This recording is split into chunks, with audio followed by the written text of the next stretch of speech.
এক breaking news জুবুৰী গৌৰীপুৰত পথ দুৰ্ঘটনা গুৰুতৰভাৱে আঘাতপ্ৰাপ্ত এজন গৌৰীপুৰ 17 নং ৰাষ্ট্ৰীয় ঘাইপথত বলেৰো বাহনৰ খুন্দাত আহত পথচাৰী ইটাভাতী এখন বলেৰো বাহনে গৌৰীপুৰ পেট্ৰল পাম্পৰ সমীপত থকা এজন লোকক খুন্দা মাৰে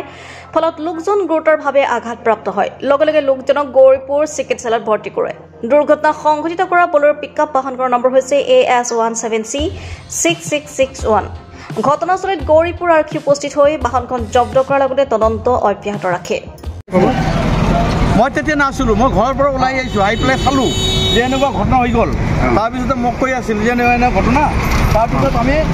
চালো তাৰপিছত সেই ড্ৰাইভাৰক কোৱা নাই আৰু আমাৰ যিটো মানুহটো যে আছিলে সিহঁতো তাক লৈ গৈছে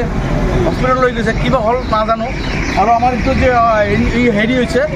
মানে আমাৰ যিবিলাক বেয়া হৈছে এইবিলাকক কিবা এটা কৰিব লাগিব আৰু এইটোৱে আৰু এই ট্ৰিটমেণ্টৰ কাৰণে কি কৰিব লাগিব তাক এইখিনি news desk report Suhana live.